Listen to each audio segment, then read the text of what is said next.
को बनाया।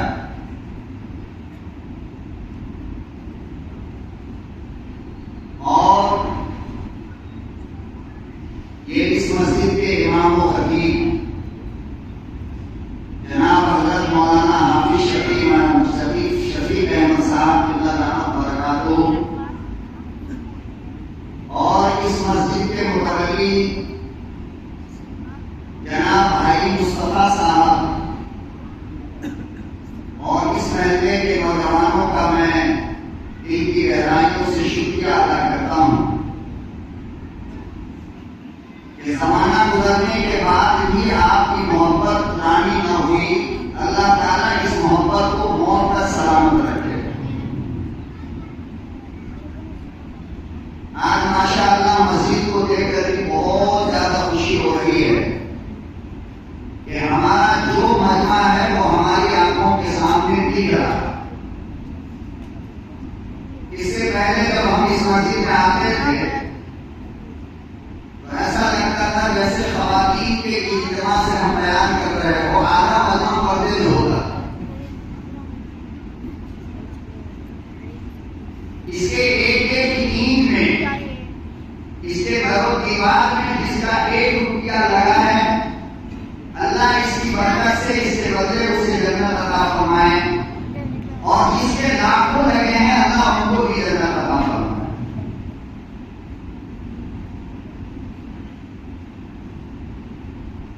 बहुत बड़ी बात है अल्लाह रब्बुल आलमीन के घर के लिए अपनी कुर्बानी पेश करना, चाहे वो जान की कुर्बानी हो या माल की कुर्बानी।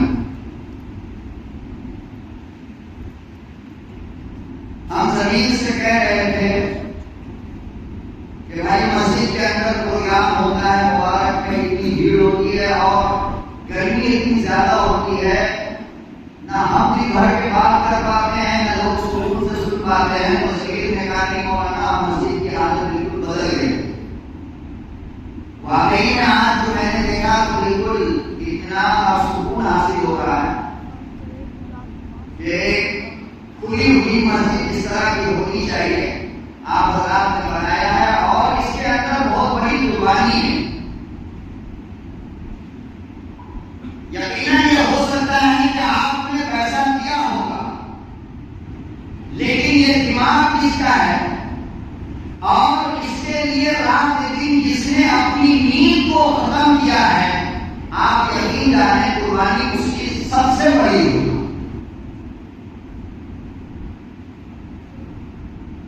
बहरहाल अल्लाह आपकी कुर्बानी को कबूल फरमाए और इसकी बरकत से अल्लाह ताला आपके घर में, दुकान में, मकान में, औलाद में खैर और बरकत का नुज़ूल फरमाए। जब भी मौका मिले अल्लाह के घर के लिए अपना गिरबान बोल दिया करो।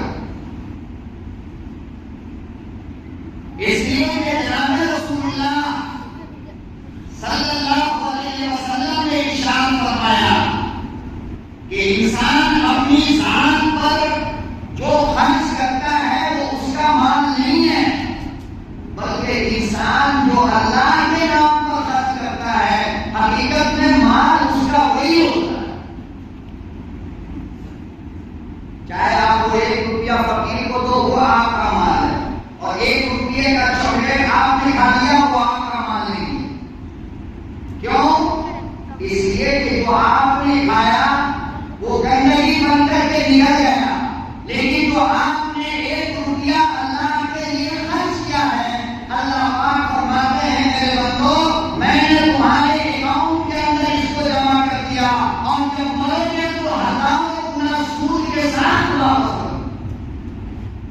फिर तुम मुझे कहोगे काश कि हमने वो दे दिया।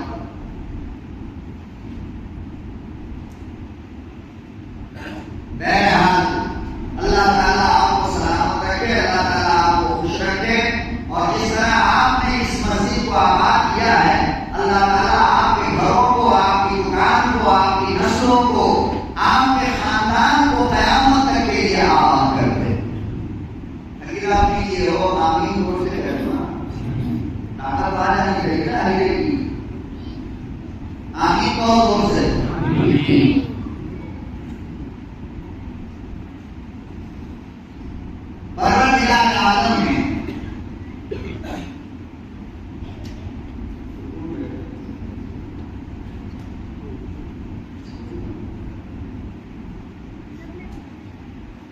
परवरदिगार आलम ने इस दुनिया के अंदर इंसान को इंसान बनाने के लिए, इंसान को अल्लाह का तारुफ कराने के लिए, इंसान को जहन्नम के रास्ते से बचाकर दीन के रास्ते पर, जन्नत के रास्ते पर चलाने के लिए 1,24,000 अंबिया को भेजा। कितने? 1,24,000।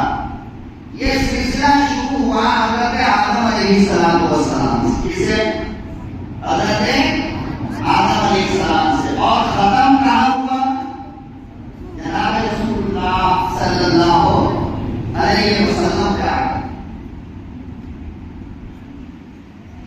अल्लाह को समझाने के लिए, अल्लाह की जान बताने के लिए और बहैसियत इंसान के, इंसान की जिंदगी का गुजारना किस तरीके का होना चाहिए, ये बताने के लिए इस दुनिया में 1,24,000 अंबिया।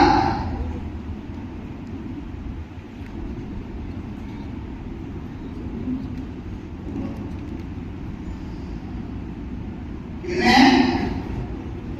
1,24,000। सिलसिला शुरू हुआ जनाबे हज़रत आदम अलैहिस्सलाम से और ये सिलसिला खत्म हुआ है जनाबे रसूलुल्लाह सल्लल्लाहु अलैहि वसल्लम। इतनी बात तो समझ में आ गई। अब आगे समझो, 1,24,000 नबियों में अल्लाह ने तमाम नबियों को लंबी लंबी उम्र अता फरमाई। किसी नबी को 1,000 साल, किसी नबी को 2,000 साल, किसी नबी को 800 साल, किसी नबी को 700 साल, किसी नबी को 600 साल की उम्र, किसी नबी को 500 साल की उम्र, किसी नबी को 200 साल की उम्र और किसी नबी को 100 साल की उम्र। लेकिन मेरे नबी को कितनी उम्र मिली? 63। कितनी? 60 पर 3 साल। जब आप ये खेलोगे मोबाइल में ना तो यही याद रहेगा।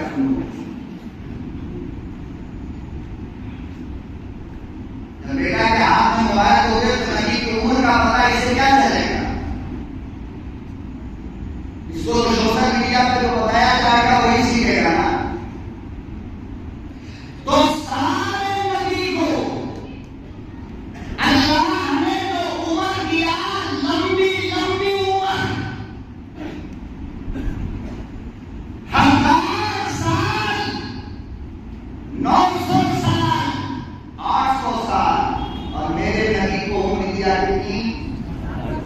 60 पर 3 साल। अच्छा, आप जानते हो कि नबूवत आप सल्लल्लाहु अलैहि वसल्लम को मिली है कितनी उम्र में? 40 साल की उम्र में। 60 पर 3 में से 40 निकाल तो बचा कितना? 20 पर 3 साल। हज़रत आदम को 1000 साल की उम्र हुई तो 40 साल की उम्र में आप नबी बने, तो आपको दीन का काम करने के लिए कितनी उम्र मिली? 960 साल। कितनी? 960 साल। हज़रत नूह अलैहिस्सलाम को अल्लाह ने दीन समझाने और बताने के लिए जो उम्र अता फरमाई है वो 950 साल। लेकिन लोगों, जो बात मैं समझाना चाहता हूं आप उसको समझने की कोशिश करो। ये बच्चा लोग बड़ा गड़बड़ कर रहा है।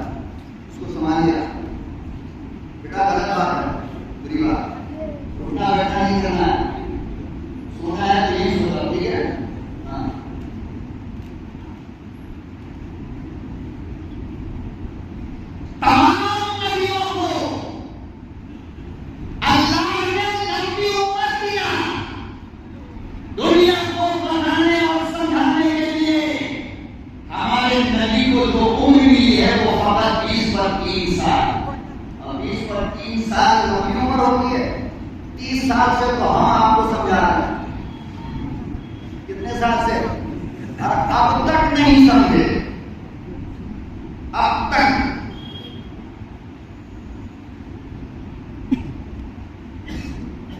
अल्लाह अकबर कबिरा को अंदाजा लगाओ, जिन नबियों को लंबी लंबी उम्र अता फरमाई, जिनको अल्लाह ने हजारों साल समझाने के लिए अता फरमाया, जिनको बदल आलम ने 900 साल समझाने के लिए अता फरमाया, जिनको अल्लाह ने हजारों साल समझाने के लिए उम्र अता फरमाई। किसी ने 900 साल तक समझाया तो 40-42 लोग माने।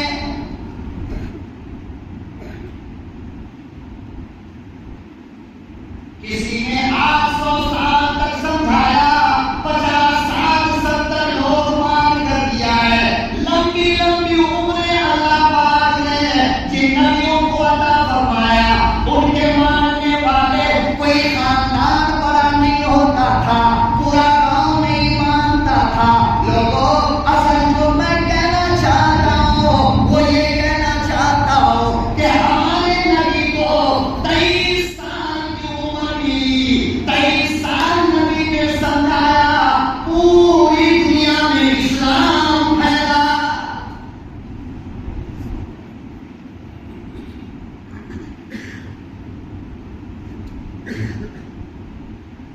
हजार साल समझाने वाले सैयदना नूह अलैहिस्सलाम वस्सलाम को देखो, 20, 25, 32, 40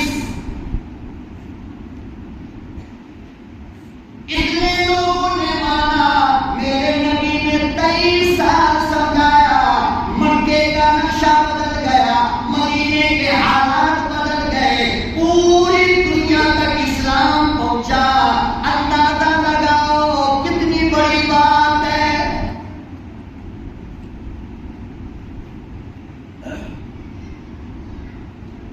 हमें सोचना पड़ेगा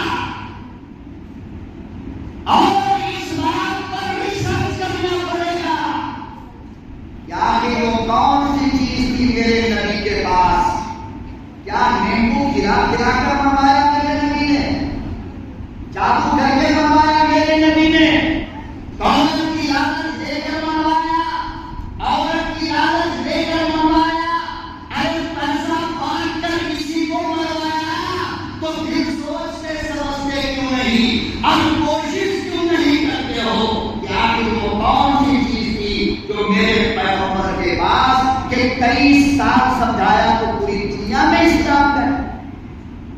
और जिस वक्त मेरा नबी दुनिया से जा रहा था तो मक्का से चलने वाला कुरान हिंदुपुर के गांव में भी मौजूद था।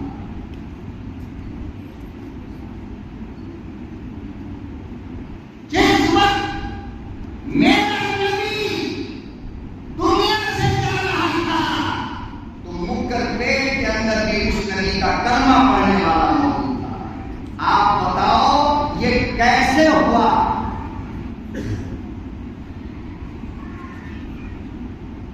अरे 30 साल और 40 साल और 50 साल हो गए, बीवी को समझाते समझाते, बच्चों को समझाते समझाते, बेटियों को समझाते समझाते, बहू को समझाते समझाते, एक घर की पूरी फैमिली ना समझ पाई। और मेरे नबी ने ये क्या किया जो 23 साल में पूरी दुनिया को समझ में बात आ गई। है नहीं पॉइंट की बात और है नहीं मालूम करने की बात, क्या कि वो कौन सी चीज है। आओ अल्लाह के कुरान को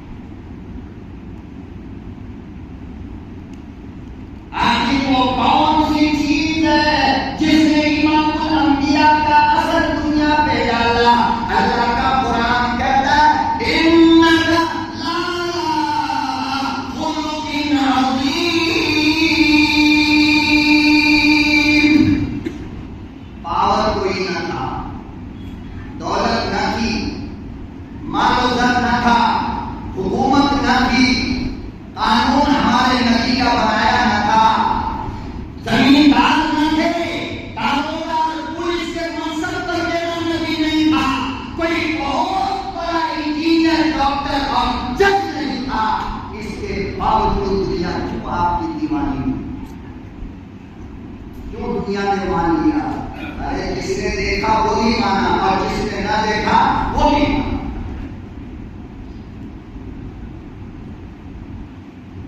कुरान करीम कहता है कि मुस्तफा का अखलाक, मुस्तफा की मोहब्बत और मुस्तफा का प्यार ऐसा था कि जो मिला वो उनका हो गया, जो मिला वो उनका हो गया, जो सुना वो अल्फाज की शीरीनी और मिठास को सुनते ही रहे।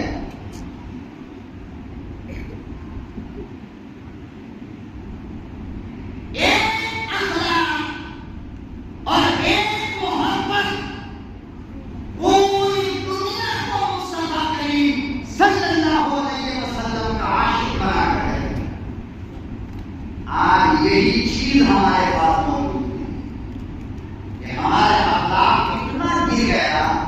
इतना गिर गया कि जिस इमाम के पीछे हम नमाज पढ़ रहे हैं उसी इमाम की शिकायत गली और होटलों में बैठकर करते हैं। बताओ इससे गंदा अखलाक और क्या हो?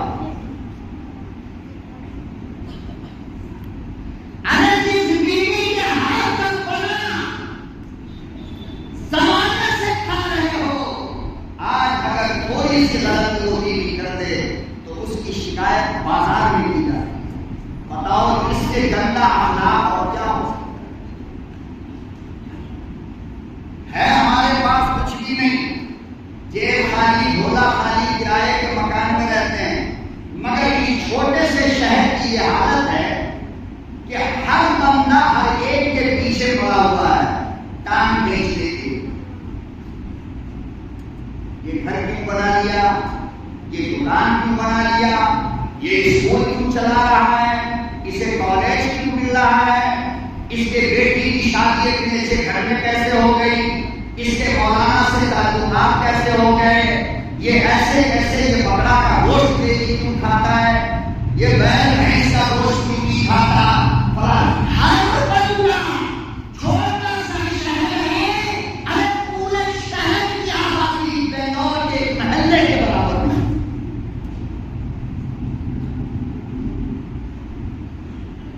लेकिन हालत क्या है कि कोई एक दूसरे को देखना पसंद नहीं करता है, कोई एक दूसरे की तरक्की को मौलाना देखना पसंद नहीं करता। इसका बेटा मौलाना बना, अरे तू बना, मना किसने किया? नहीं कैसे बन गया? तू सो रहा था ना जब बन गया। इसका बेटा डॉक्टर कैसे बन गया? अरे बाबा आपने माँ ने मेहनत किया, रात दिन। नहीं कैसे बना?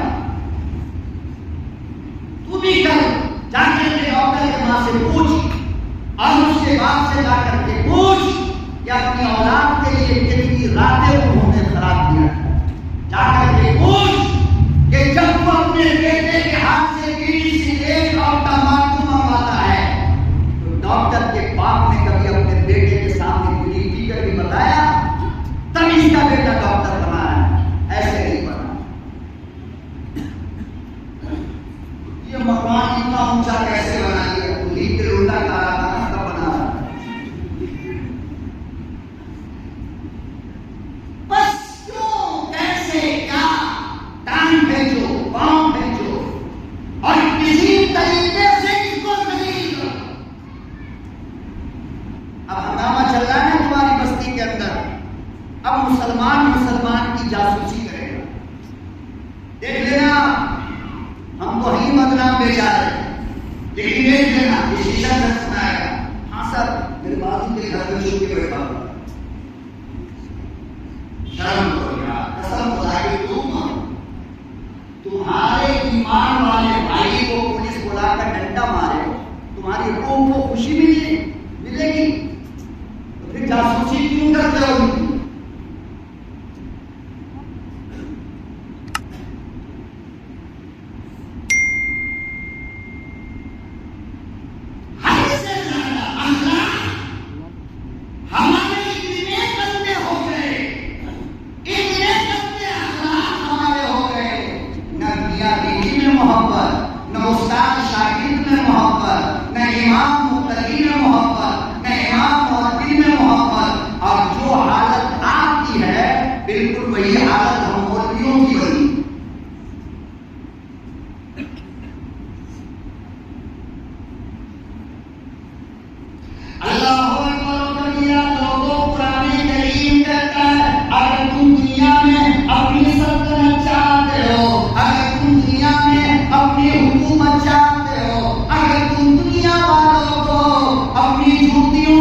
तो दुनिया के काफिर इन निगाहों को देखकर करीब आते हैं, मिलते हैं, फिर उनको चलने की तौफीक मिलती है। कहाँ बैठा है तू? समझ में आ रहा है? कहाँ बैठे हो? यही बैठो, यहाँ पर इस अंदाज में बैठो, ठीक है? नहीं जाना है बाहर।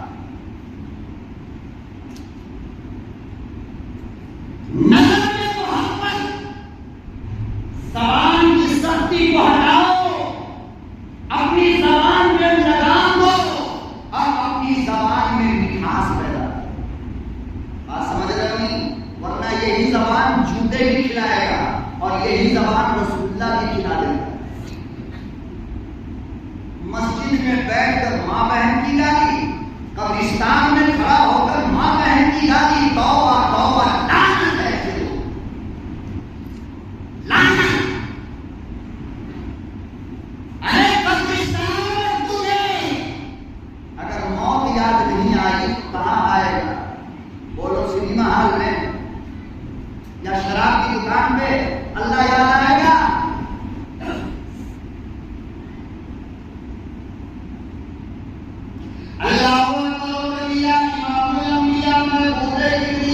हज़रत मोहम्मद मुस्तफा सल्लल्लाहु अलैहि वसल्लम ने इरशाद फरमाया, लोगों, जब तुम्हारी जिंदगी में खुशियां बहुत आने लगे, जब हंसी ज्यादा आने लगे, तो कब्रिस्तान जाओ, कब्र की जियारत करो।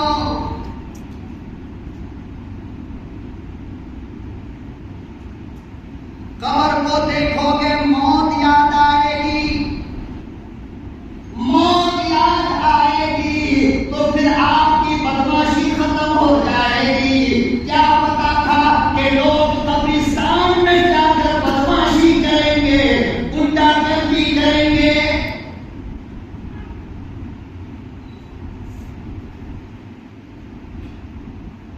नबी ने कहा कि कब्रिस्तान में जाओ तो अल्लाह याद आएगा, मौत याद आएगी, और हम लोग जब कब्रिस्तान में जाते हैं तो भूसा बैठ याद आता है।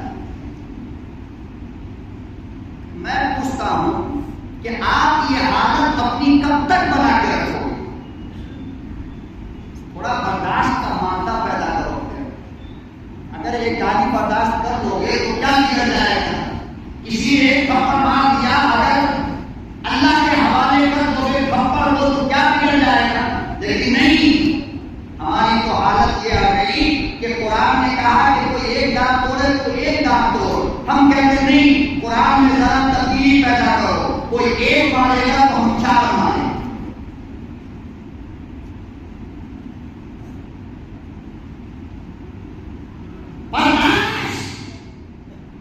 जब तक के बर्दाश्त की आदत नहीं डालोगे, दुनिया वाले तुम्हारी बात नहीं माने।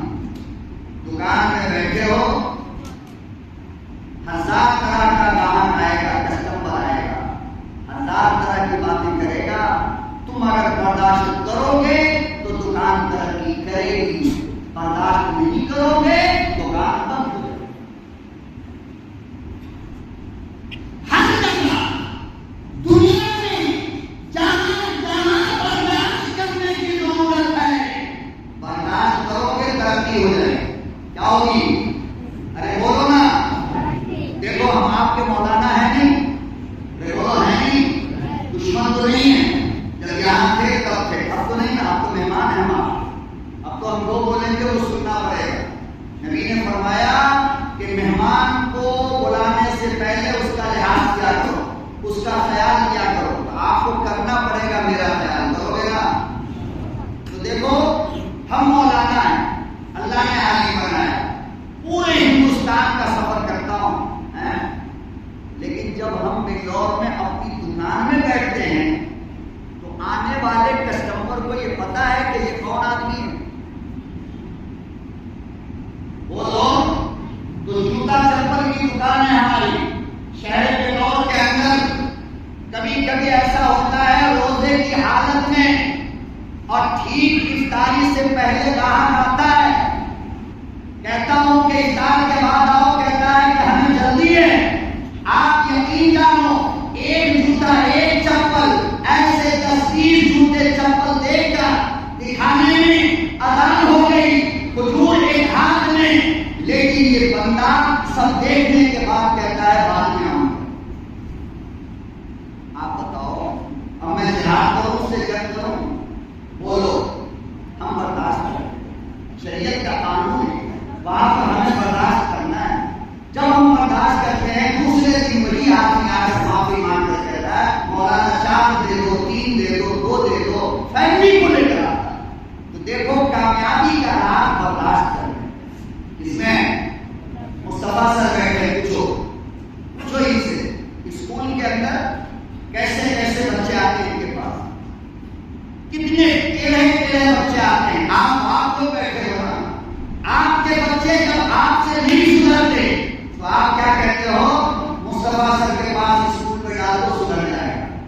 बंद, ये गेट बंद हो गए बंद। हम अपने से 3-4 बच्चों को सबसे पहले तालीम का आगाज इनके स्कूल में किया। सबसे पहले ये हमारा बड़ा बच्चा, बीच वाला, छोटा वाला, बेटी, हर कोई। आप यकीन जानो, मैं अपनी बच्ची जब बिल्कुल 2.5-3 साल की थी, शायद इससे ज्यादा नहीं, तो ऐसे पकड़ के 2-2 आदमी से स्कूल लेके आते और सिर्फ कहते कि सर गेट खुलवाओ, गेट खुलता और बच्ची को अंदर धकेल देता और हम निकल जाते। अब बताओ, वहां से लेकर शाम के 4 बजे तक उसे कौन बर्दाश्त करता है? बोलते क्यों नहीं? शर्म नहीं क्या? या आपका जितने लोग बैठे हो सबका बच्चा नबी अलैहिस्सलाम के खानदान से शरीफ है? सुबह के 8 से लेकर शाम के 4 बजे तक जब हमारी छोटी सी बच्ची और छोटे से बच्चों का पेशाब, पखाना, नाक की गंदगी, सब कुछ ये बर्दाश्त करते हैं, इनकी बीवी, इनके टीचर्स, इनके बच्चे बर्दाश्त करते हैं, तब मुस्तफा का स्कूल तरक्की करेगा। अगर ये कह दे मौलाना मेरे हाथ से नहीं होगा, आपके बच्चों को संभालना, तो बताओ स्कूल चलेगा? तो देखो, बर्दाश्त करता है आदमी को बनता नहीं करता। हम मदरसा पढ़ाने के लिए बैठे, एक बच्चे को याद नहीं है और हम डंडा उठा करके ठोकना शुरू करते, वो बाप बाप चिल्लाता रहे, बताओ सही ये बच्चा पढ़ेगा? तो उस्ताद को बर्दाश्त करना नहीं करना। हाफिज शफीक साहब यहाँ पे खड़े होकर के तरावी पढ़ा रहे, नमाज पढ़ा रहे, जब ये बेचारे बाहर जाते हैं इनको सुनने को मिलता है, मेरे पीछे तरावी पढ़ने वाले, नमाज पढ़ने वाले ने ये कहा, ये कहा, ये कहा, ये कहा, ये कहा। अगर ये आदमी हदीस से लड़ता रहे तो इमामत रहेगी? तो बताओ, इमाम को बर्दाश्त करना नहीं करना? जब करता है तब 30-32 साल से एक मस्जिद के अंदर मैं समझता हूँ इमाम बने नहीं बने। तो मेरे मोहतरम दोस्तों, मेरे नबी के अंदर जो सबसे बड़ा हाई पावरफुल ताकत थी ना, वो 2 थी। एक तो आप बर्दाश्त हो सकते,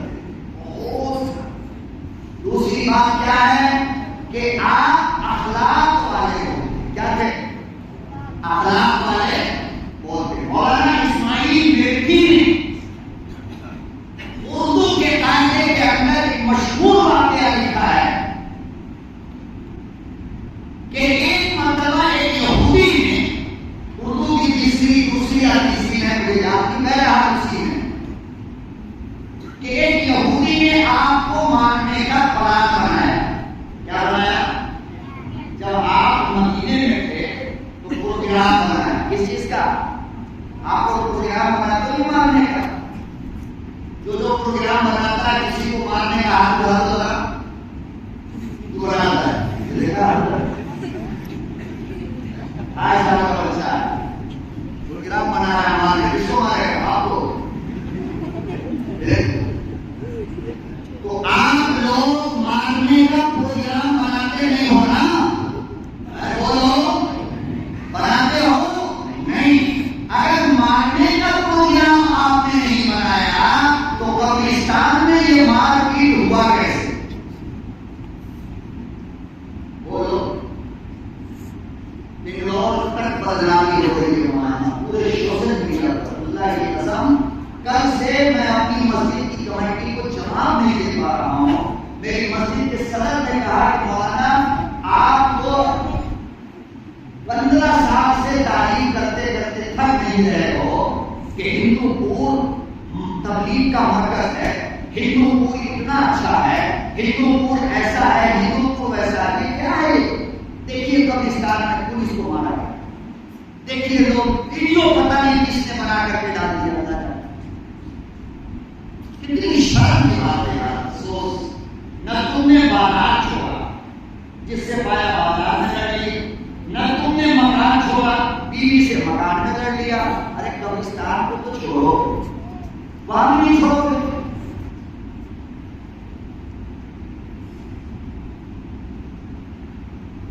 और अब जो कुछ हो रहा है तो अच्छा लग रहा।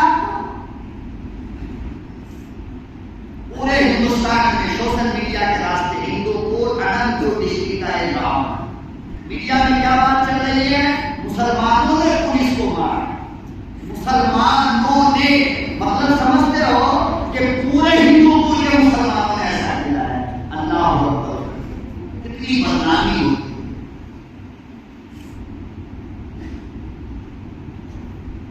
तो इन यहूदी ने मारने का प्लान बनाया और तलवार को यहां पर छुपा करके मदीने में आका सल्लल्लाहु अलैहि वसल्लम के पीछे पीछे सुबह से लेकर शाम तक घूमता रहा कि मौका मिले और गर्दन, मगर मौका मिल नहीं रहा था। क्यों? इसलिए अबू बकर, उमर, अली और तमाम सहाबा आपके साथ साथ थे, तो मौका मिलेगा मारने का। वो बेचारा इंतजार में था कि कब मौका मिलता है।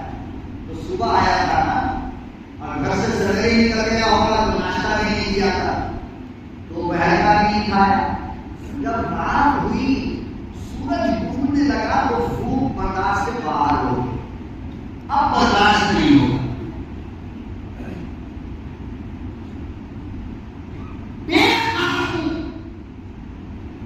जब बर्दाश्त नहीं हुआ तो सोचने लगा कि यार खाना मिलेगा कहाँ?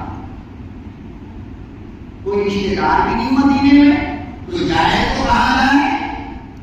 एक बात उसके जहन में आई कि यार सुना है कि मुसलमानों का नबी भूखे को खाना खिलाता है, मुसलमानों का नबी प्यासे को पानी पिलाता है, मुसलमानों का नबी नंगे को कपड़ा पहनाता है, और यही तालीम है मुसलमानों के तरफ। आप लोगों को ये तालीम याद है अपने नबी का? तो बोलो ना, याद है?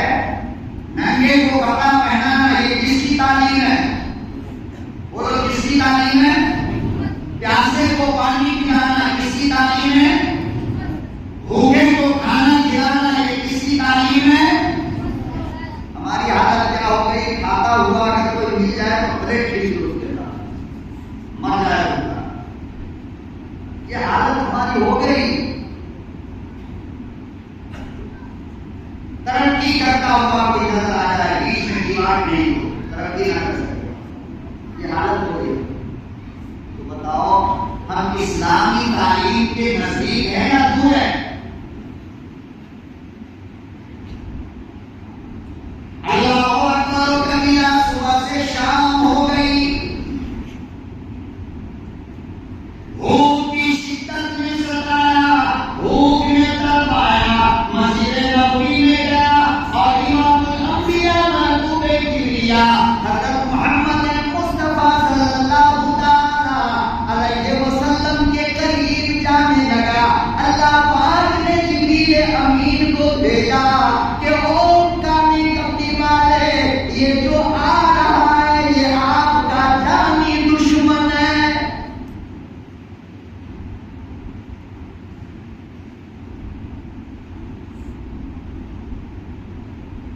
मुसलमानों अंदाजा लगाओ, अगर आज तुम्हें हमें पता चल जाए इसने मेरी शिकायत की है, ये मुझे मारना चाहता है, तो हमारी हालत क्या होती है?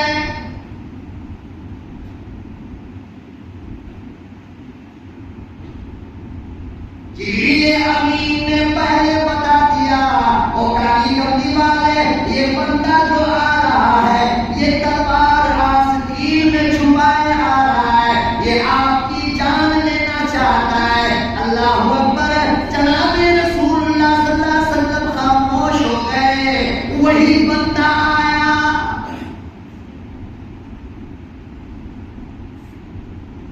आका सल्लल्लाहु अलैहि वसल्लम बिल्कुल सुकून से बैठे और आकर कहने लगा, ए मोहम्मद, क्या कहा?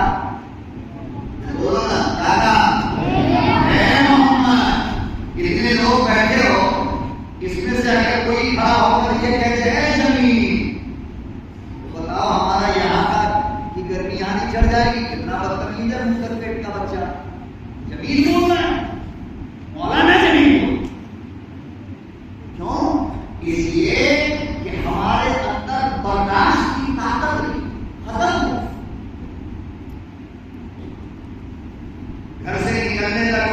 है, अभी सुनिए, धनिया पत्ता खत्म हो गया है, जरा आते आते 2 रुपए का कुछ मील ले आइएगा। अच्छी बात। 2-3 सीढ़ी नीचे गया, फिर कहती है पीछे से, अभी सुनिए, टमाटर भी खत्म हो गया, अब थोड़ी सी नाक हमारी पीढ़ी शुरू हुई। 3 सीढ़ी नीचे गया, फिर अभी एक सी बात और सुनिए, आटा खत्म हो गया है रानी का, सेहरी में बनाने के लिए आटा नहीं, यही काय का बनेगा। अब वो कहता है कि उल्लू की बच्चा जो बोल रहा है ये बात बोल दे, क्या ये बात का तमाशा लगा रखा है देखो। बर्दाश्त की ताकत हमारे अंदर है, खत्म हो गई। और बर्दाश्त की ताकत जब खत्म हो जाए तो समझो कि इंसान मर गया, वो जिंदा नहीं, वो दिखता है कि जिंदा है मगर जिंदा रहता नहीं, मर जाता। बर्दाश्त करने वाला मर्द कहलाता है, क्या कहलाता? गांव की बर्दाश्त करो, मुक्तदी की बर्दाश्त करो, शादी की बर्दाश्त करो, स्ट्रेस की बर्दाश्त करो, बीवी की बर्दाश्त करो, बच्चों की बर्दाश्त करो। जितना ज्यादा वो बर्दाश्त करेगा उतना बड़ा मर्द कहलाएगा। क्या कहलाएगा? मगर हमारा आस्तीन तो कभी नीचे आता ही नहीं, हम इतने बड़े मर्द।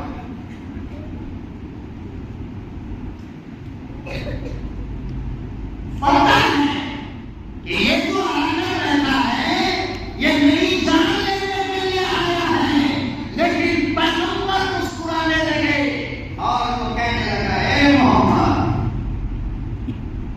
बोलो भाई क्या बात है, आज बहुत भूख लगी है, कुछ खिलाओगे? वो ये समझ रहा था कि इनको कुछ भी पता नहीं। कहने लगे हाँ क्यों नहीं।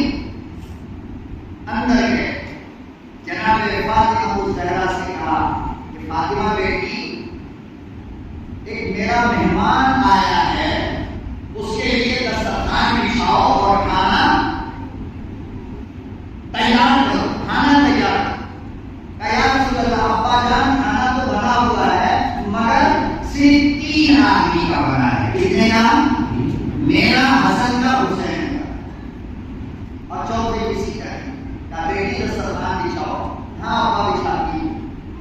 और खातून जन्नत के हाथ का बना खाना और निस्बत हो पैगंबर से, मुस्तफा करीम सल्लल्लाहु अलैहि वसल्लम से, जिसके थूक का ये हाथ, थूक का हिस्सा के कुएं में 1450 साल पहले अपना थूक डाला, तो आज भी उस कुएं का पानी मदीने के अंदर मीठा है। आज तो जब खाने की किस्मत खातून जन्नत से हो और बनाने वाली मोहम्मद अरबी सल्लल्लाहु अलैहि वसल्लम की बेटी हो और घर मुस्तफा करीम सल्लल्लाहु अलैहि वसल्लम का हो और हलाल का पैसा हो, कैसा कैसा पैसा हो। हम तो कहते हैं ना मौलाना आजकल मजा नहीं आ रहा है, कबाब में मजा नहीं, बिरयानी में मजा नहीं, मटन चिकन में मजा नहीं, किसी चीज में मजा नहीं। मजा आएगा, पहले अपनी कमाई को ठीक से चेक करो, हलाल का है या हराम का है।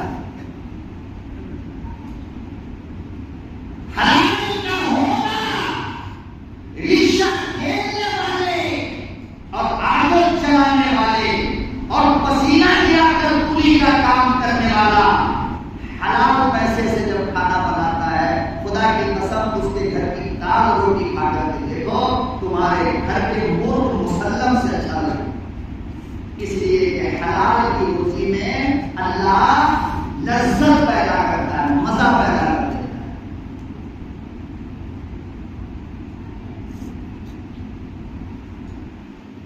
हम लोग तो आजकल माशाअल्लाह धड़ल्ले से सुन्नी कारोबार कर रहे हैं।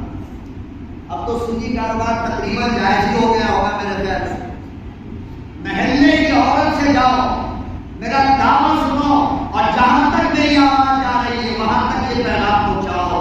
कल जाकर के सुबह में तुम 100 रुपया मांगो किसी औरत से कि मुझे 100 रुपये की जरूरत है, अल्लाह की कसम मना कर, और वहीं पर फौरन पलट कर कहो कि अम्मा जान शाम में 110 रुपया देंगे मेरा 1000 ले।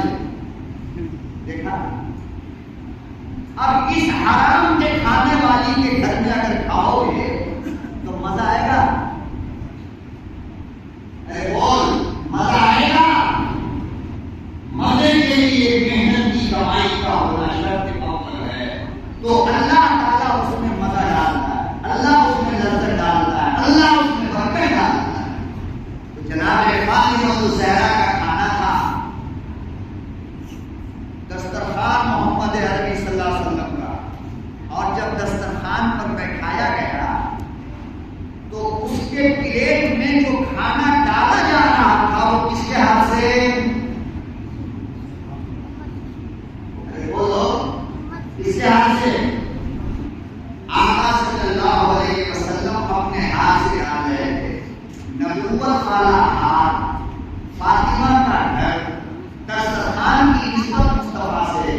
तो बताओ ना, उस खाने में कितना मजा गया होगा। उससे पहले वो यहूदी इतना स्पेशल बिरयानी खाया ही नहीं था। एक प्लेट साफ, दूसरा प्लेट साफ, तीसरा प्लेट, और खाता जा रहा है, खाता जा रहा है, हाथ रुकता ही नहीं है। मजा इतना आ रहा था, वो करे तो क्या करे।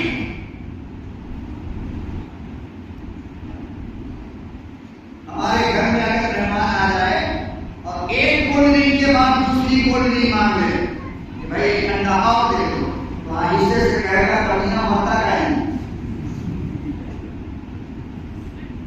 दो चार चिकनी चिकनी बकरे का टांग फूटी,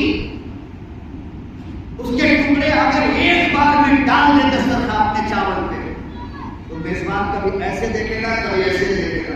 उसकी बीवी दूर से खड़ी होकर देखेगी, मेहमान को बुलाया कि जानवर को बुला लिया, ऐसा कौन तो खाता।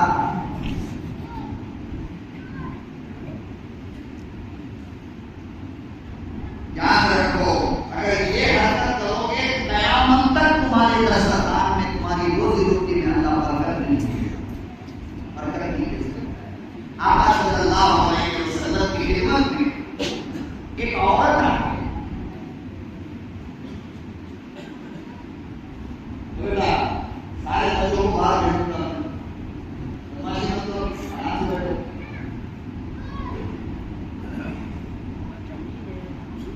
आका सल्लल्लाहु अलैहि वसल्लम की खिदमत में एक औरत आ गई। औरत आई और पर्दे के पीछे खड़ी होकर कहने लगी, या रसूल अल्लाह, शौहर से मेरी एक शिकायत है और वो शिकायत लेकर के आपकी खिदमत में आई हूं। क्या शिकायत?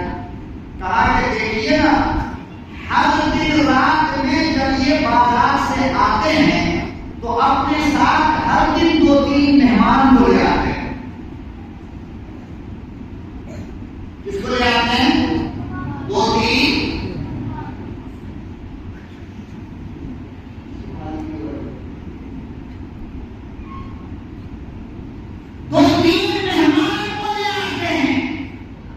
कहा कि आपको परेशानी क्या है?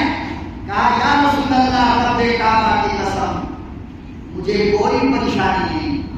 परेशानी बस ये है कि ये बगैर बोले हुए लाते हैं और मेरे घर में खाना बना नहीं होता है। अगर ये बोल कर आए तो मुझे कोई तकलीफ नहीं। अल्लाह के नबी सल्लल्लाहु अलैहि वसल्लम ने फरमाया, एक काम करो, आप चली जाओ, कल आप अपने शौहर को भेज देना। दूसरे दिन उसका शौहर आया, कहा तुम ऐसा करते हो? कहा, या रसूल अल्लाह। फरमाया, ऐसा मत किया करो और अपनी बीवी से जाकर के कहो कि कल आमना का दूर यतीम मोहम्मद सल्लल्लाहु अलैहि वसल्लम तुम्हारे मेहमान बनने वाले हैं। अब जो ये जाकर के कहा कि कल हमारे घर आका सल्लल्लाहु अलैहि वसल्लम मेहमान बनेंगे, तो खुशी की हद हो गई। दोनों मियां बीवी मिलकर ये बना रहे हैं, वो बना रहे हैं, घर साफ कर रहे हैं, बिस्तर साफ कर रहे हैं, खुशबू डाल रहे हैं, मेरे घर नबी आ रहे हैं, मेरे घर नबी आ रहे हैं, मेरे घर नबी आ रहे हैं। आका सल्लल्लाहु अलैहि वसल्लम ने फरमाया कि देखो, जब मैं खाना खाकर जाने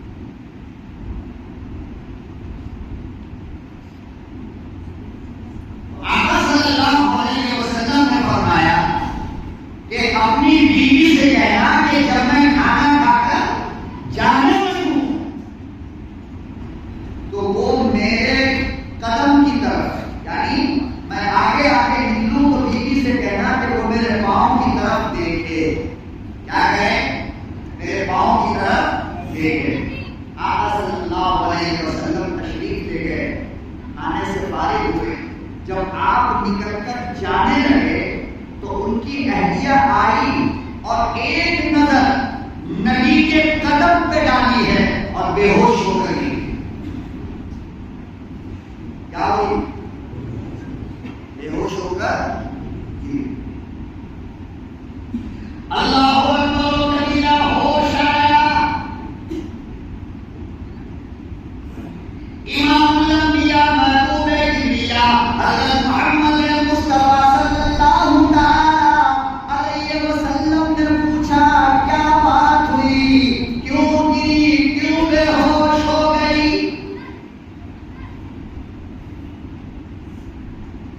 मेरी बेटियों, मेरी माओ, मेरी बहनों, मेहमान से कभी घबराया ना करो, मेहमान से कभी दिल छोटा ना किया करो, मेहमान को कभी गलत नजर से ना देखा करो। मस्जिद में बैठा हूँ, खुदा की कसम बड़े रसूल के पास खाकर कहता हूँ, कोई मेहमान खुद नहीं आता, रब भेजता है।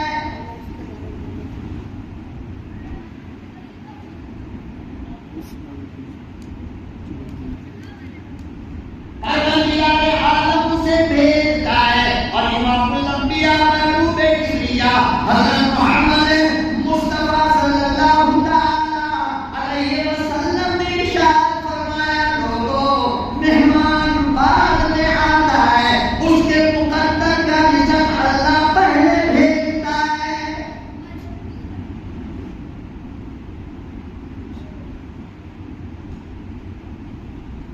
इरशाद फरमाया, जरा पूछो तो सही, बेहोश क्यों हो गई?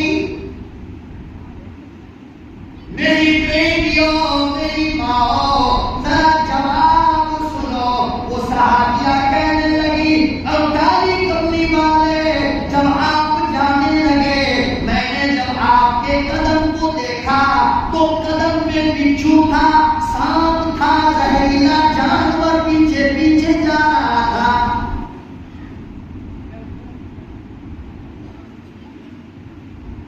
घर में जिन्नात आ गया, 50,000 रुपया देकर बंदिश कराएगा। कितना? और घर के हर कोने में नींबू लगेगा और हरा हरा कपड़ा में नारियल। दुकान में नारियल, मकान में नारियल, तेरी खोपड़ी में भी नारियल।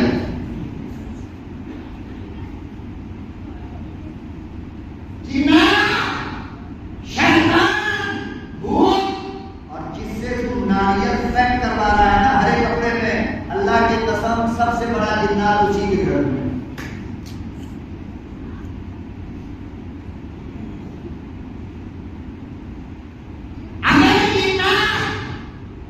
शैतान, खबीस, इन तमाम चीजों को भगाना चाहते हो तो बस एक काम करो। क्या करो? एक काम। वो माली कहने लगी, काली कमली वाले, जब मैंने आपके पाँव को देखा तो पीछे पीछे जहरीले जानवर जा रहे थे, सांप जा रहा था, बिच्छू जा रहा था। आका सल्लल्लाहु अलैहि वसल्लम की आंख बहने लगी और रोकर फरमाया, ओ मेरी बेटी, वो सांप बिच्छू नहीं था, वो कोई जहरीला जानवर नहीं था, बल्कि जब कोई मेहमान आता है, जब वो वापस जाता है तो उस घर की बला मुसीबत साथ लेकर जाता है।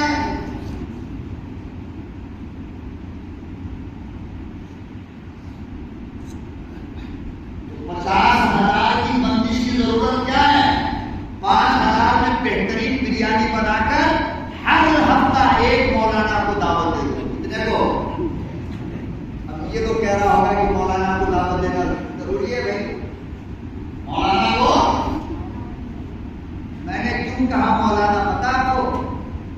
अरे बोलो, हम जब तक यहाँ थे इस हदीस को हमने छुपा कर रखा कि लोग इसका गलत मतलब निकलेंगे। अब हम आए बेंगलौर में, हम वैसे भी आपका खाने के लिए तो आएंगे, लेकिन मैंने मौलाना क्यों कहा? इसलिए मुस्लिम शरीफ के अंदर हजरत अबू सईद खुदरी की एक रिवायत है, इसकी मुस्लिम शरीफ में हजरत अबू सईद खुदरी की रिवायत है। मैं गलत नहीं बोल रहा हूं।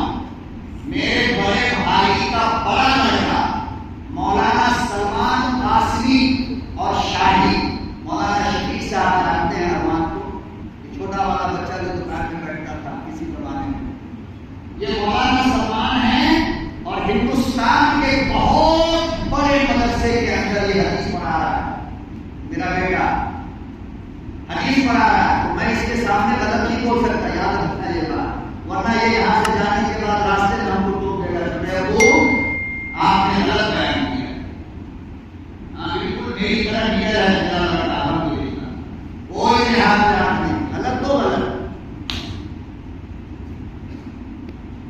ये छोटा बच्चा था जब मरकज के सामने मेरी दुकान में बैठता था, आप सब जानते हो, अरमान अरमान कहते थे, ये मौलाना सलमान कासमी।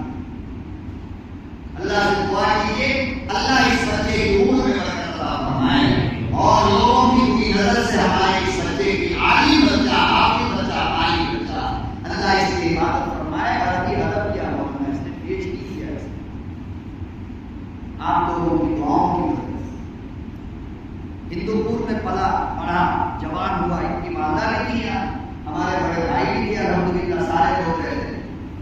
बहरहाल बचपन में जो दुआ आप लोगों ने किया वो हमारी औलाद को काम आ रही है, हमें भी काम आ रही है। और गुजारिश ये है कि बस हम चाहे जितना गलत बोल दें, एक तो दिन में तकलीफ मत लाना कभी, वरना जब जिस तरह आज पछता रहे हो बाद में भी पछताना, दुआ देते रहो। तो मैंने कहा कि हर हफ्ते हर मस्जिद के एक इमाम साहब को बुलाकर आला क्वालिटी की दावत खिलाओ। कैसी आला क्वालिटी, नॉर्मल चीज नहीं खिलाना, अच्छी से अच्छी चीज खिलाना। क्यों कह रहा हूं मौलाना को? इसलिए कि आका सल्लल्लाहु अलैहि वसल्लम ने फरमाया, क्या फरमाया? ला तुसाहिब इल्ला मुमिनन, के दोस्त सिवाय मुसलमान के किसी को मत बनाओ, किसी को। इसका मतलब ये नहीं कि गैर से फैमिली करते रहो, नहीं। दोस्त का मतलब ये है कि फैमिली मैटर की दोस्ती, घरेलू मैटर की दोस्ती, दिल की बातों की दोस्ती, ईमान वाले के सिवा किसी से मत करना। तिजारत की, लेन देन की, स्कूल की, कॉलेज की दोस्ती किसी से भी हो सकती, मगर राज की बात, अंदर की बात, मस्जिद में जो मीटिंग हुई वो बात किसी बाहर के गैर को नहीं बताना है। समझ आई? बताओगे? किसी को बताया कि आप बच्चा बैठा है, नहीं ना? तो फरमाया ला तुसाहिब इल्ला मुमिन, कि मोमिन भाई के सिवा किसी को अपना दोस्त मत बनाओ। वला याकुलु तामका इल्ला तकिया, और तुम्हारी रोजी रोटी को सिवाय मौलाना के कोई ना खाए। किसने कहा है? बोलो किसने कहा? फरमाया कि तुम्हारा मेहमान वो हो, तुम्हारी चाय वो पिए, तुम्हारा दूध वो पिए, तुम्हारा मटन वो पिए, तुम्हारी बिरयानी वो खाए, तुम्हारा सेब वो खाए, तुम्हारा दूध वो खाए, तुम्हारा शरबत वो पिए, जो अल्लाह से डरने वाला।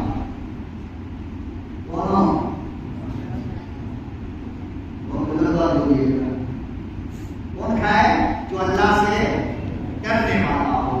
वजह क्या है इसकी? वजह क्या है? वजह ये है कि नेक आदमी खाएगा। समझो 2 खजूर तुमने खिलाया, कितना? 2 खजूर, एक खजूर में 5 ग्लूकोज बॉटल दिखा, कितनी? बोलो ना, कितनी? इसीलिए हम जब तक हिंदूपुर में थे हम कहते रहे कि बाबू शहरी में खजूर खाया करो, छाछ की मिर्ची बंद करो, गोश्त मसाला बंद करो, 2 खजूर। हमारी पूरी फैमिली अल्हम्दुलिल्लाह, जो मेरे बाबा ने आदत डलवाया शहरी में सर 2 खजूर की, वो आज 12 साल की उम्र से अल्हम्दुलिल्लाह जो 8 साल 9 साल की उम्र से रोजा रखता है वो भी शरीर में उठाओ तो भी खाना नहीं खाता, 2 खजूर ही खाता। तो एक खजूर में 5 बॉटल ग्लूकोज की ताकत है। आपने किसी अल्लाह वाले को 2 खजूर खिला दिया तो कुछ तो ताकत आएगी ना। तो फरमाया कि देखो अब उस ताकत से जो वो 2 रकात नमाज पढ़ेगा तो इस नमाज का सवाब तुमको भी इसको बोलो, इस नमाज का सवाब तुमको भी मिलेगा। तो देखो अब बताओ कि तुम अपना माल किसको खिलाओगे। अब वही माल तुमने चोर को खिला दिया, यार आज चलेंगे मंदी खाने गए, मौलाना चोर साहब को मंदी खिला दिया और चोर साहब वहां से आए और किसी के घर में जाकर के चोरी कर लिया। तो नबी ने फरमाया तेरी बिरयानी की ताकत उसमें आई थी, लिहाजा उसकी चोरी में तेरा भी नाम आए। अब बताओ दावत किसकी करोगे आज के बाद? नहीं बोलो, अरे किसकी दावत करोगे आज के बाद? कुछ तो है, मौलवी साहब की कर दो, मौलाना की कर दो, या आम लोगों में जो नेक हैं अल्लाह वाले हैं इनकी दावत करो। मगर लुच्चा लहता 420 गुंडागर्दी करने वाला, मारहती गाली देने वाला, झूठ बोलने वाला, ऐसे बेहुदे लोगों की दावत कभी भी मत करना। चाहे तुम हाजी की दाल बनाओ और सादा चावल खिलाओ, लेकिन नेक लोगों को खिलाओ। किसको? ताकि तुम्हारा खा करके अल्लाह अल्लाह करे, तुम्हारा खा करके नमाज पढ़े, तुम्हारा खा करके जिक्र करे अल्लाह से।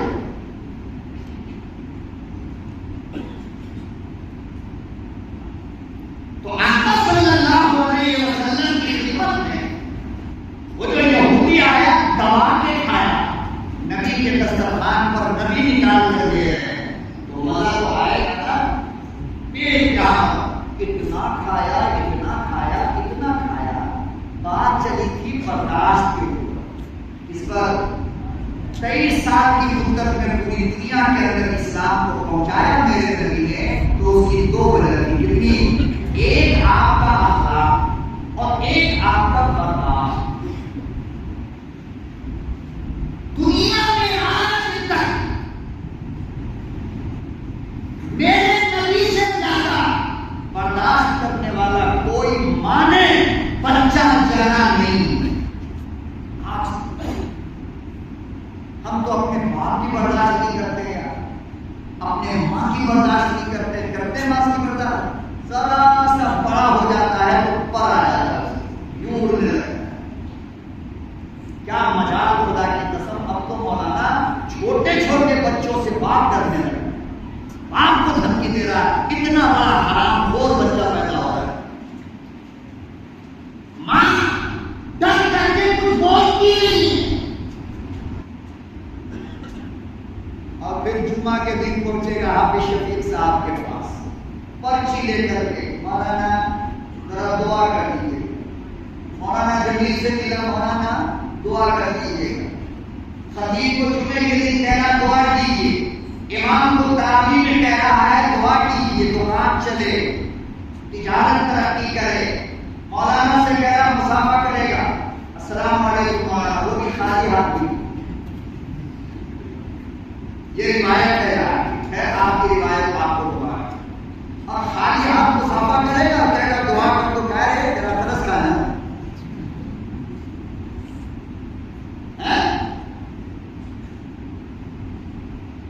अल्लाह सलामत रखेगा।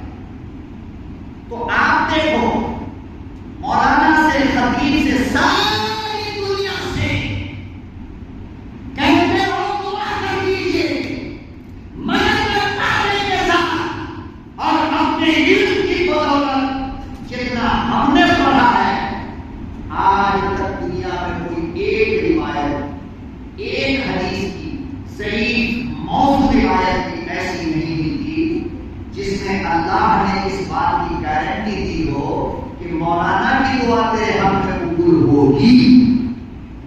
कोई हदीस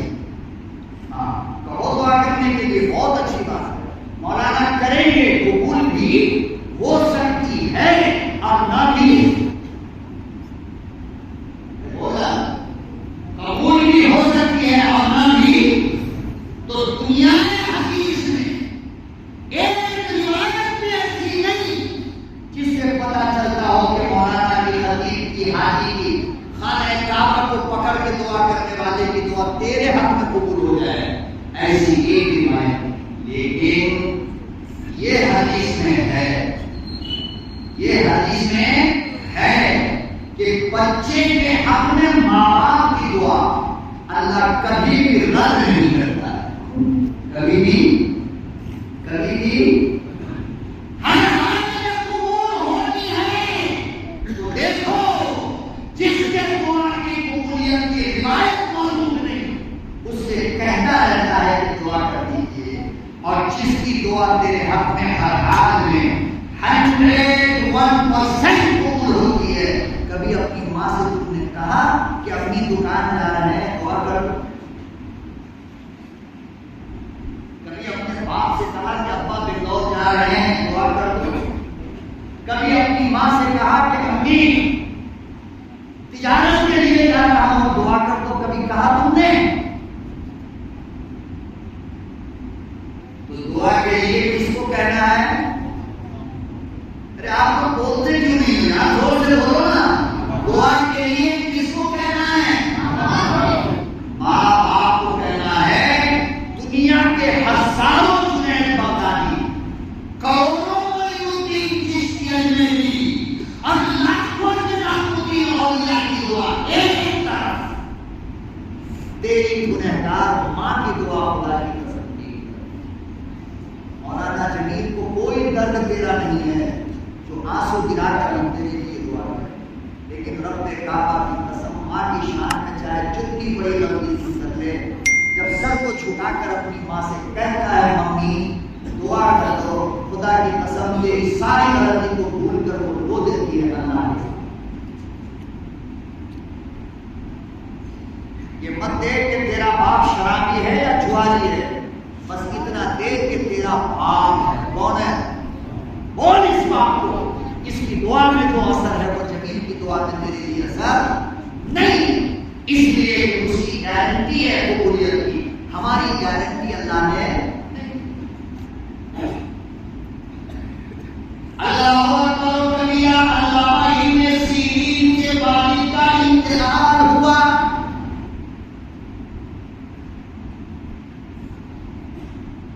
बहुत बड़ा अल्लाह वाला है, वालिद का इंतजार हुआ, बेतुका रोने लगे।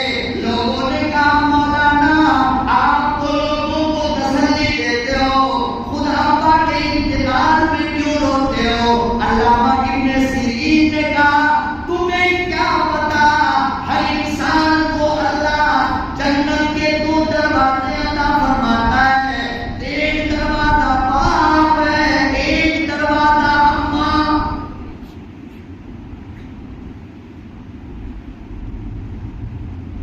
बोलो तुम्हें क्या पता, आज मेरा एक जन्नत का दरवाजा बंद हो गया।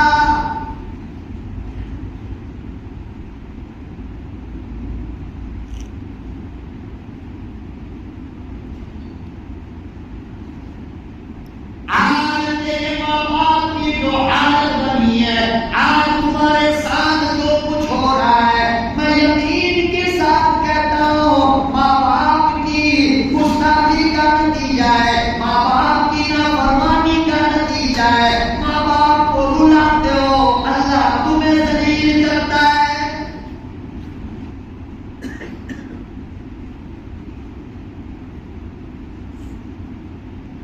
और जिन जिन के माँ बाप जिंदा हैं, अल्लाह की कसम, आज उनके पांव पर पानी डालकर उठाकर पी लो, आगे ज़मज़म भी उस पानी का मुकाबला नहीं करेगा। याद रखो, ये जमीन की ज़बान कहती है, लिख लो इस बात।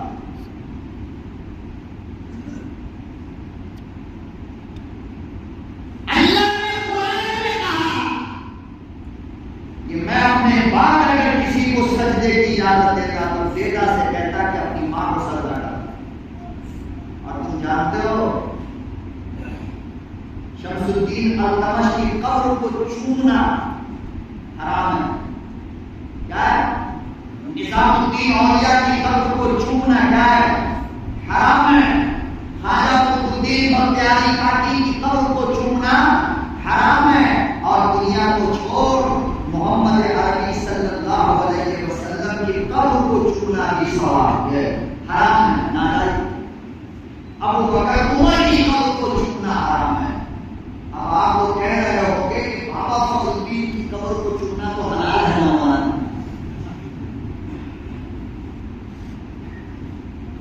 अरे नबी की कब्र को छूना जो हराम है, छूना गुनाह है, तो ये वली कौन है?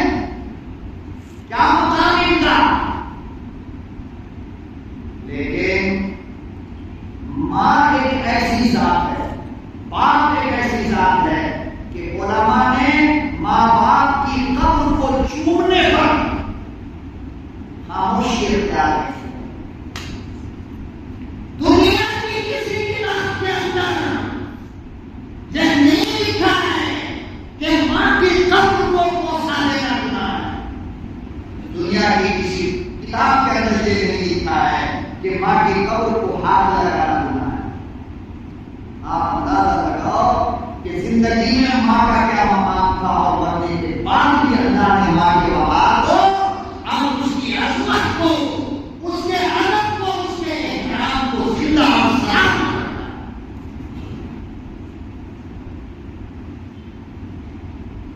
इसलिए जिनके माँ बाप जिंदा हैं वो दुनिया की सबसे बड़ी नेमत समझकर आज भी उनका अदब करो।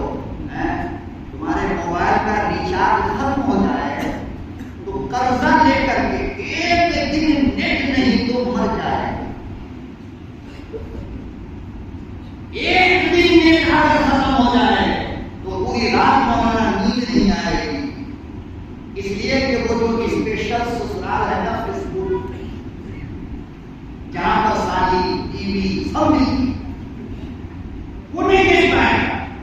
लेकिन माँ की दवा महीना हो गया खत्म हुए, महीने से कह रही है बेटा शुगर की दवा खत्म हो गई,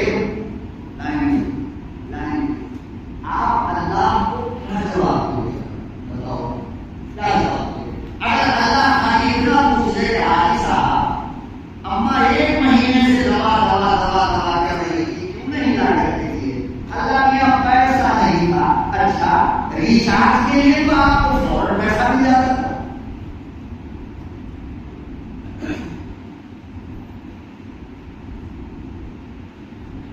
वहां पैसा नहीं और यहां पैसा।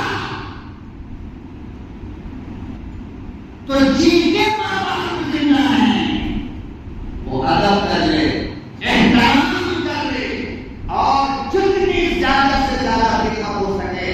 अल्लाह की कसम खाकर कहता हूं लोगों कि तेरी सारी रात की नमाज तहज्जुद तराजू के एक पल्ले पे डाल दे और मां के मुंह में ठंडा पानी का एक कतरा अपने हाथ से डाल दे।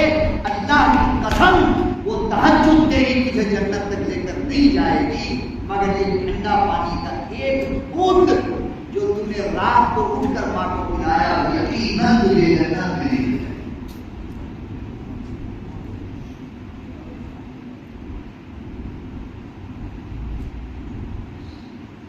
सारी जिंदगी तस्बीह हिलाते रहो, तस्बीह हिलाते रहो, अल्लाह वाले की सोहबत में बैठे रहो। और माँ ये कहे कि बेटा आज मेरी तबीयत जरा खराब है, आज तू मत जा। तुम ये कहो कि नहीं अम्मी आज तो मजलिस का दिन है, आज तो जिक्र की महफिल का दिन है, आज तो हम जाएंगे ही जाएंगे। मेरा दावा सुन ले, नोट कर ले, रिकॉर्ड कर ले। मां के मना करने के बावजूद तू खानकाह में गया, जिक्र की मजलिस में गया और वहां जाकर के तेरी मौत आ गई। अल्लाह फिर भी माफ, फिर भी माफ। मां की बात को ठुकराया कैसे? तुझे पता है मां क्या है? मां का मकाम क्या है तुझे मालूम है? अल्लाह बीवी मर जाए फिर मिलेगी, औलाद मर जाए फिर मिल जाएगा, दुकान में रुक जाए फिर बन जाएगी,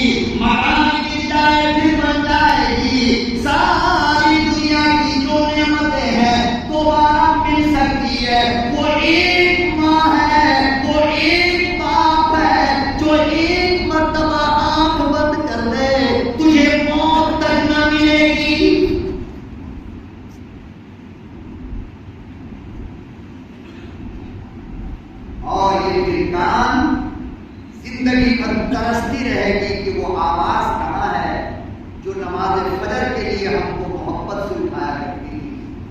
वो आंख कहाँ है जो हम बाजार से आते तो हमारा चेहरा देख लेती थी कि मेरे बेटे को आज कोई परेशानी को देखी। याद रखना, बीवी हमेशा जेब को देखती, बीवी हमेशा जब भी बाहर से आओगे तो सबसे पहले उसकी नजर कहाँ जाएगी? आप लोगों की बीवी शरीफ हो, हमारी बीवी का तो यही हाल है साहब। आप लोगों की बीवी जमजम लेके खड़ी रहती होगी, आगे में खड़ी।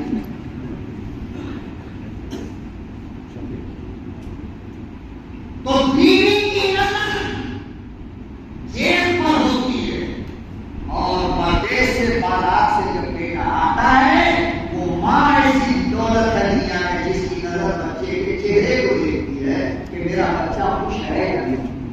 जरा सा चेहरे का रंग अगर का हो, बीवी भी पूछती है कि मेरी जान आज क्यों गमगीन हो।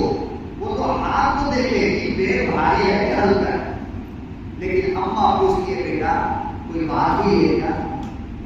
लेकिन वो एक मर्तबा आंख बंद कर ले तो फिर जिंदगी भर तरसों के उस नजर को देख लीजिए। नहीं, कफन पहनकर सो गए। अरे रात को दिन को धूप में बाप जलता है, दिन को धूप में बाप जलता है और चूल्हे के पास मां जलती है, फिर एक बच्चा बड़ा होता है। क्या इस बात को नहीं मानोगे? नहीं मानोगे इस बात को कि दोनों ने रात दिन मेहनत जब किया है फिर तुम इतने बड़े से इतने बड़े हैं।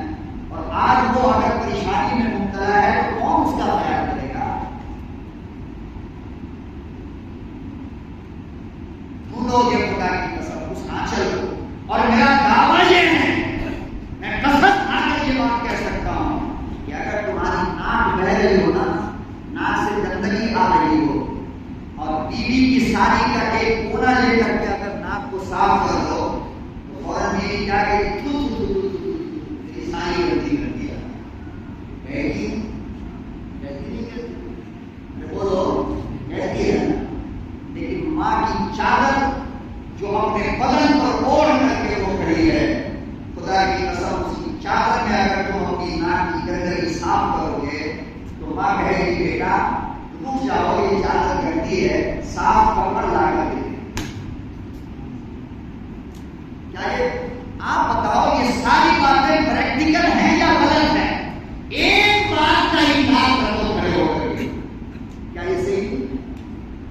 गंदा कपड़ा में तुम्हारी माँ तुम्हारी नाक को साफ करने देगी?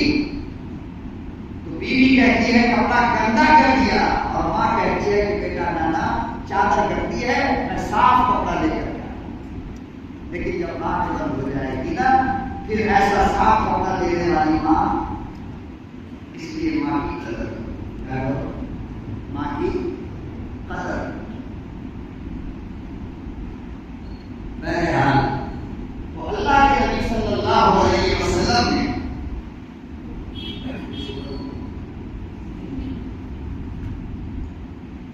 जो खाना खिलाया तो मजे का और जायका और लज्जत वाला खाना कितने बजे से ही हो और लोग पचास तो देख बनवा लिया है, कौन है देख तो बनवा लिया आपको। बिरयानी तो कुछ का क्या सर, कुछ का होगा उसको कौन खाए? 2:15 हो गया। मैं हाथ में मोहतरम दोस्तों सही क्या बता देंगे? ये नहीं देखकर सही बता देंगे। ऐसे ही नहीं खाने से रोजा होता नहीं होता है? कुछ लोग कहते हैं कि रोजा नहीं होता। सही कभी तबाकर अगर नहीं खाए तो रोजा हो जाता है, लेकिन ना खाने की आदत बनाओगे तो रोजा मकरूह होगा। क्या होगा? इसलिए सही खाना क्या है? बहरहाल मेरे मोहतरम दोस्तों, एक ही चीज बाकी है, दुआ बाकी है और 2:15 होने वाला है। तो मुख्तसर करते हुए मैं अपनी बात को खत्म करूंगा इंशाअल्लाह अज़ीज़। तो देखो, पेट भर करके उस यहूदी ने जो आपका जानी दुश्मन बन करके आया था खाया। अब इतना खाया कि नींद आने लगी। अब जाए तो कहा, घर तो बहुत दूर है, तो कहने लगा कि मोहम्मद, खाना को खिला दिया, कहीं पे बिस्तर दे दे, सो जाते हैं। क्या कहा? बिस्तर दे दे, सो जाते हैं।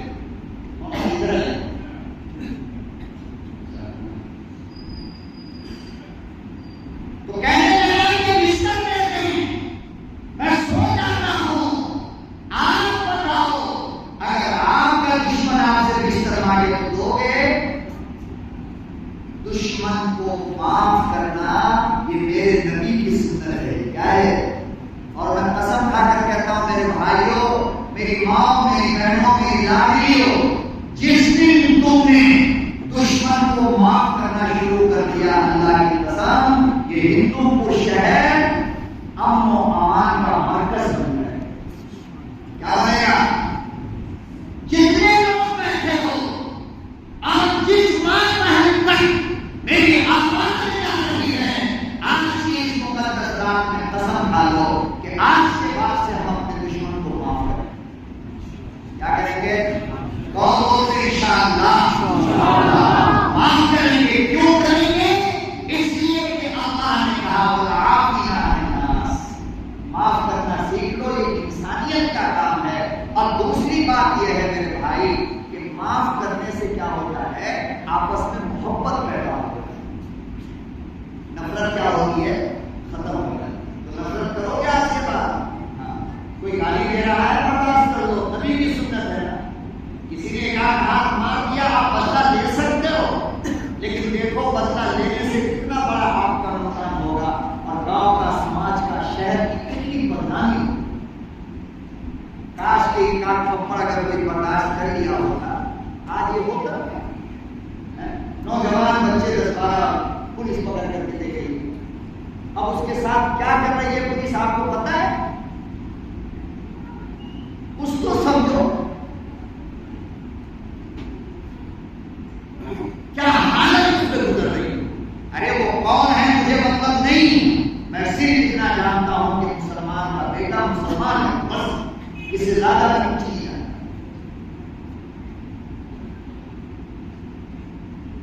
कयामत गुजर रही होगी, यहां 2 दिन के बाद ईद है। आप बताओ तो उनके माँ बाप पे क्या गुजरेगी? क्या उनके माँ बाप की ईद होगी?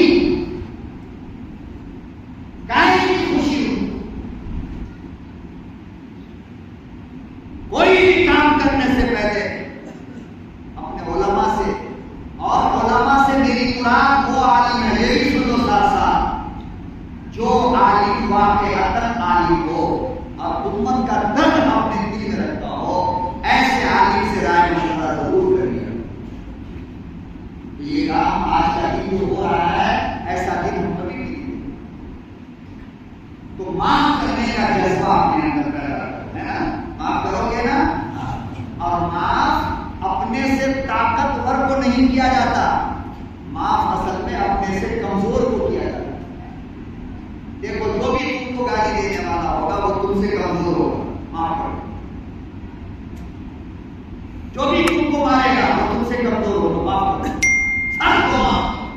और फिर देखो 2-3-4 साल में शहर की दूर क्या हाल होगा, आप समझ लीजिए। कितना अच्छा माहौल होगा। इस्लाम दुनिया में फैला ही है बर्दाश्त के रास्ते से। आका सल्लल्लाहु अलैहि वसल्लम ने, देखो यहूदी ने जब कहा कि नींद आ रही है, तो आका सल्लल्लाहु अलैहि वसल्लम ने फरमाया कि एक काम करो, मेरे उस बिस्तर पे जाकर के सो जाओ जिस बिस्तर पर जिब्रील अलैहिस्सलाम अल्लाह का कुरान लेकर।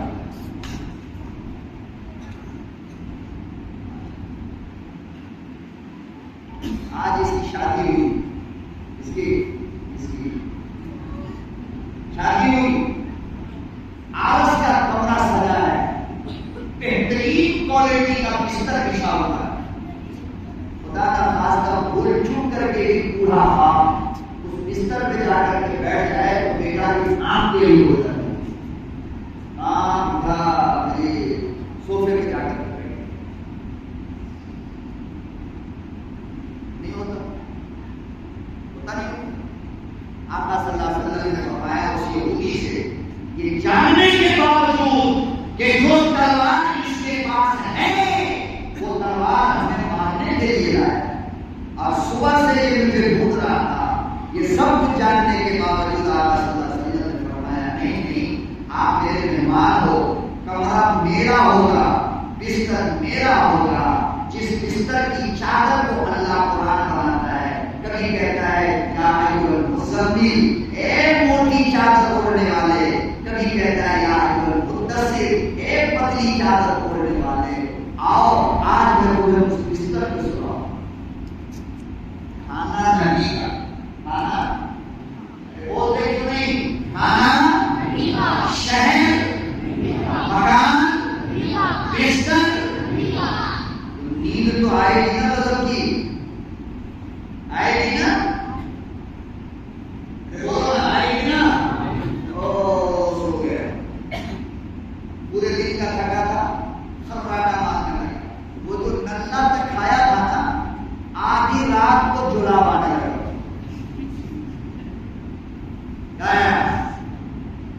जुड़ा आने लगा कंटिन्यू।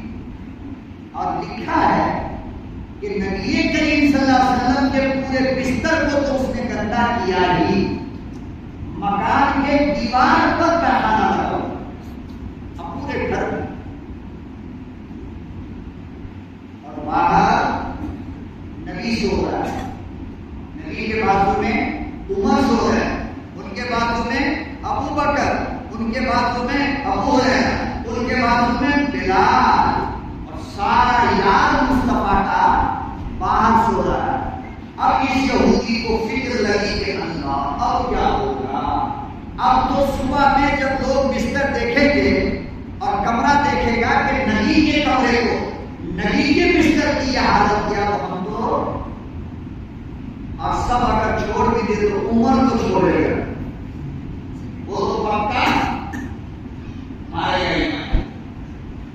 ये डर की वजह से क्या हुआ कि आधी रात को इसी हालत में आहिस्ता से दरवाजा खोला और धीरे धीरे बाहर निकला और भाग गया।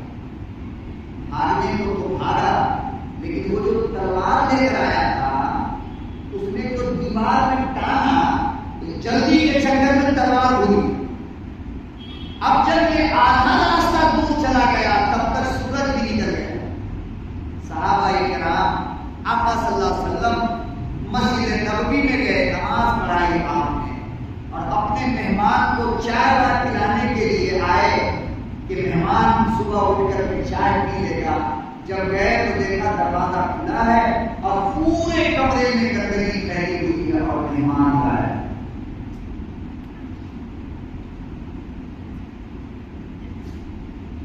अल्लाह अकबर कबिरा लोगों, अल्लाह ने किसी को कुरान में बयान फरमाया, इन्नका लअला खुलुकिन अज़ीम।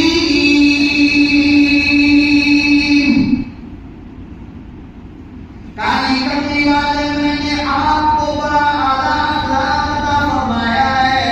दुनिया में आज तक मैंने आपसे अच्छा अखलाक किसी को न दिया।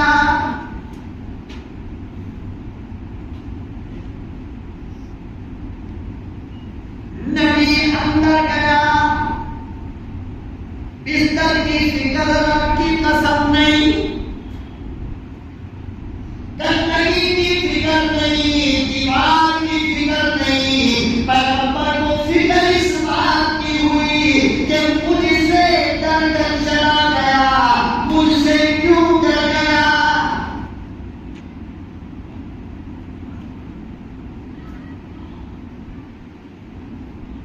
आका सल्लल्लाहु अलैहि वसल्लम रोने लगे,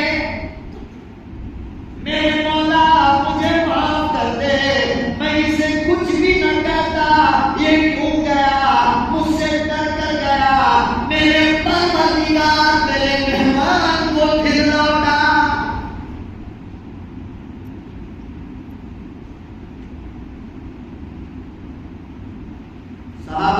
सल्लम गए, हजरत उमर दौड़े गए, या रसूल अल्लाह आप नहीं उठाएंगे बिस्तर, मैं साफ करूं। बेटी फातिमा आई, अब्बा आप छोड़ दीजिए ना, मैं साफ करूंगा। अल्लाह के नबी सल्लल्लाहु अलैहि वसल्लम ने जो जुमला इस्तेमाल किया लोगों, सोने के पानी से लिखने का है।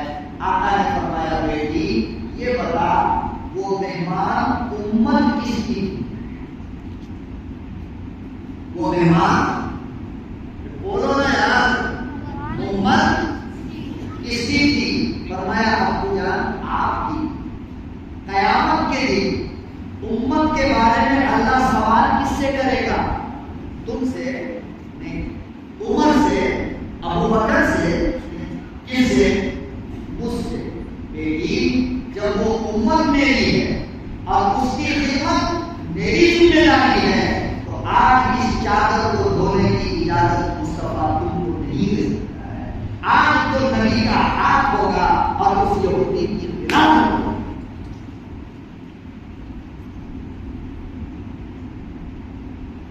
इधर आका सल्लल्लाहु अलैहि वसल्लम उस चादर को लेकर निकले, बाहर बैठकर धोने लगे। उधर से वो यहूदी अपनी तलवार के लिए वापस लौट आया। सब कुछ छोड़ दे, तलवार बड़ी कीमती होती थी, वो कैसे छोड़? अल्लाहु अकबर कबीरा। जब वो यहूदी करीब आया, चलता चलता आया, मुस्तफा के चेहरे पे नजर पड़ गई, हिलाकत को धोता हुआ देखा। वो यहूदी आपके कदमों को छू कर कहने लगा, वो काली कपड़ी वाले, गंदगी बाद में साफ होगी, पहले मेरे दिल की गंदगी साफ कर दो। अशहदु अल्ला इलाहा इल्लल्लाह।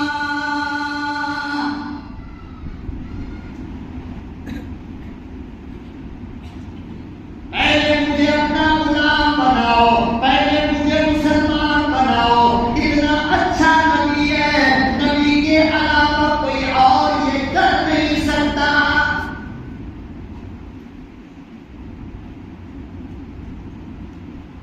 बर्दाश्त क्या? शुरू से अंदर यही समझाना चाह रहा हूं कि अपने अंदर बर्दाश्त का मात्रा पैदा करो। क्या करोगे इंशाअल्लाह। और ये इल्लत की बुनियाद पर मैं बहुत सारी चीजें जो सोच कर आया था आपकी खिदमत में पेश नहीं कर सका। अल्लाह जिंदा हयात रखा, ये मोहब्बत सलामत रही और जिंदगी में वफादारी की, तो मैं इंशाअल्लाह जरूर भी जरूर आऊंगा। लेकिन पिछले अगले साल आने से पहले आपको एक इम्तिहान देना पड़ेगा। क्या देना पड़ेगा? आपको एक इम्तिहान देना पड़ेगा। वो इम्तिहान क्या है कि इस मस्जिद के ऊपर तकरीबन कितना कर्ज है हमारा? 13 लाख रुपया कर्ज है। कितना? अब देखो, अगर 1